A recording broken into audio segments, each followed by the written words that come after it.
Wow. Okay, let's take a look at this college football day because it was one of those weeks. There's always that one week where just things go crazy and there's a lot of teams falling, and it was this week without a doubt. So let's kick this off. I have my notes here in front of me. Let's take a gander. The first one on the market for me is that LSU game where they host Georgia, and to me, this was a no-brainer. I mean, LSU is like an underrated squad. I don't know why, but they're very successful, and they absolutely dominated Georgia. Kirby Smart had no idea what was going on. He had no answers from what was going on with that. LSU with Joe Burrow and that whole entire staff, they went out there with the game plan and they executed it perfectly. I mean, it was purely dominated by LSU. And Georgia last year, they lost to Auburn and still found a way to recover. At this point, they need to win out completely and beat an Alabama team in the SEC championship to find a way to make it happen to go to the playoffs. But I like this LSU team. Nick Brissett back there, Joe Burrow, they're a good squad. They're confident. They have the head coach. They all bought into the system. And what an outstanding win is. They win 36-16. I'm telling you, this wasn't even close. It was an insane domination at LSU. And I loved it. I really do like this LSU team. For some reason, they don't get as much praise as I feel like they should. They have a lot of top wins this season. Let's go to this Alabama game as they roll through Missouri 39-10. This is their sloppiest game they've had, and they still win by what? 4 touchdowns? Tua does re-injure his knee in the second half, which is not good, and Jerry Jeudy still shows he is sensational, and he has outstanding talent. So Alabama continues to roll. Tua does bang up the knee a little bit. We'll see how that all plays out. Notre Dame escapes from Pitt. And this was a little bit of a reality check for what happened with Notre Dame and their offense over the last couple weeks with Ian Book. Although, with the game on the line, about 5 minutes left in the fourth quarter, bang, a touchdown pass to take the lead. But I thought there was some questionable decision-making at a Pitt, and then fourth down, and using the punter, and whatever. It's, Pitt's not a great team, but they had a chance to make a big-time upset and really take down the number 5 team in the country. But they only scored 1 offensive touchdown. That's the thing. There was a 99-yard kickoff return in the second half, which got everything rolling for them, for their points. But, yeah, I mean, the Notre Dame defense stepped up big time, and the offense for Notre Dame kind of came back to a reality check a little bit. West Virginia gets stunned by Iowa State 30-14, and they struggled against Kansas last week, so they come out here, try and make a statement like, oh, it's just because Kansas stunk and, we weren't as mentally prepared. They didn't have anything going. Defensively, the front 7, they couldn't get anything going, and the offensive line and keeping Greer comfortable, they just couldn't stop anything. Iowa State's weapons were just making a ton of noise. The running game, their wide receivers, they were just making it happen. And West Virginia gets stunned a little bit by Iowa State, and now they have a true test they got to answer. They got to answer this. If they want to be something serious in this Big 12, they got to compete at a higher level than that. That was the ugliest I've seen West Virginia play. The ugliest. And I don't like that. Oregon wins in overtime over Washington 30-27, and I'm not a believer in this Washington team. They haven't been playing very well this year. They just haven't lost, but it hasn't been great football. They just don't seem to have the it factor for me. They just don't. And they had a chance to win this game in the end of regulation with the field goal, but they miss, and Oregon finds a way in overtime to get it done. And, they had an emotional loss against Stanford, and they showed that they have a legitimate chance to be contenders in the Pac-12. It's not like Washington's season is completely over, but it does seem that way.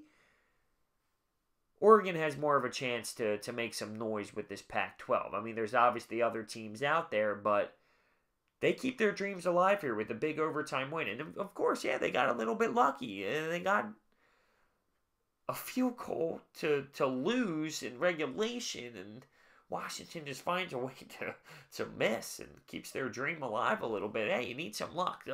Good teams create luck, and they get luck on their side. and the football gods are on their side. And that's exactly what happened today. But that was an outstanding duel. But I don't believe in this Washington team. They just don't seem to have it for me. Penn State loses at home to Michigan State, and that was just unacceptable. They had the lead late. And then on the 25-yard touchdown pass with 19 seconds left by Michigan State, it's just unacceptable. It can't happen. Their defense allowed a touchdown there, and it's just, that is something that cannot happen, especially at home. Now they have 2 losses on the season. Franklin's pissed off. Not acceptable.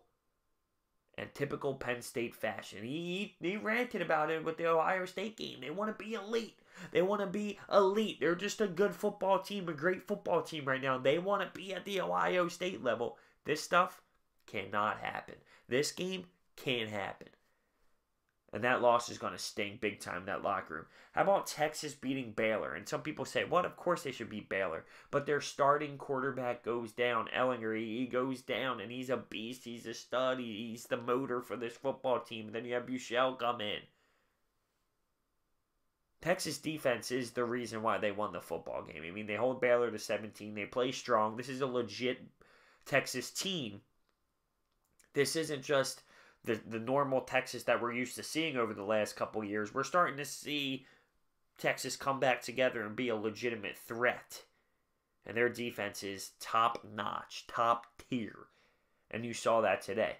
But big-time backup quarterback role stepping up to make it all happen. UCF down 16 at half. They grind.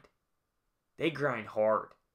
And they come back and win this game 31-30 against Memphis to win their 19th straight. A huge 4th-and-1 call that ends up into a touchdown. And the ballsy call by the coach, but it gets it done. And UCF, that's the big thing from last year. They're the national championship winners in their mind. To win 19 straight, that is not easy to do. Michigan destroys Wisconsin. I mean, that was not even a contest. Michigan, with the spread at the beginning of the game, was minus 10, and I'm thinking to myself, that's a hefty line. That's saying something. That's saying Michigan all the way, and that's exactly what it was. And, you know, Jim Harbaugh always gets criticized for not being able to beat the ranked teams. Dominated a ranked team today at home. You even have Shea Patterson running for an 81-yard play. What? What? Michigan's defense holding strong. The score was 38-13, and Michigan's starting to come together a little bit. Miami falls to Virginia 16-13. Another team I never really believed in. Miami's having quarterback controversy right now with Perry. They thought they found their guy. He ends up getting benched after 2 interceptions. One gets returned for a touchdown. They go back to their old quarterback. There's just too many question marks right now, and especially at the most prized position there is in football. That can't be accepted. And then Auburn, what a heartbreaking loss. They lose 30-24 at home to Tennessee. And now there's just so many questions. And what kind of season are they going to have at this point? That's bad. I mean, that is just a terrible loss to have. Especially if you're trying to make noise. Because it's too many losses at this point. And at the time, right now that I'm recording this, there's still a West Coast game going on. It's the 3rd quarter, and it's Colorado is ranked down 21-7 at USC.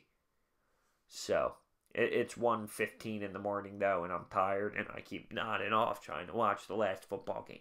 So that's where we were today. It was one of those weeks, like I said, one of those weeks where it is just crazy. It's mayhem out there. There's top teams falling.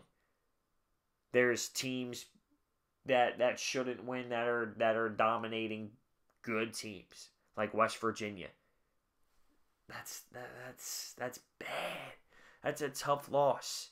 That locker room's got to be pissed off. Greer has to be pissed off. Honestly, West Virginia's been playing fantastic, even though they had a little bit of some downfall against a bad team in the Big 12. And then Iowa State came out ready to play. And it's funny because Iowa State does have some of these big wins over the last couple years where they've made some spark happen against some of these top-tier teams. And they have some weapons, especially on the outside and at the running game. They do. They have playmakers on the outside. They made it happen today. I love that LSU win today, though. That was gritty. I mean, to just dominate Georgia. You don't see teams like that get worked. And I love LSU's coach. And I like what Joe Burrow has done after not being so happy with where he was at Ohio State. And now he's just an outstanding quarterback at LSU. And they complement each other well with their running game and their defense. And I just love the way they play the game. I think they have a great coaching staff. It was just dominating. Another college football day done. We're starting to see some teams fall apart. We're starting to see some teams step up big time. Is Alabama going to make it? Is Alabama going to make it happen? They're going to go undefeated? Is someone going to take down the powerhouse? Let me know your thoughts and opinions down below on this week. Thank you so much for watching, and I'll see you next time.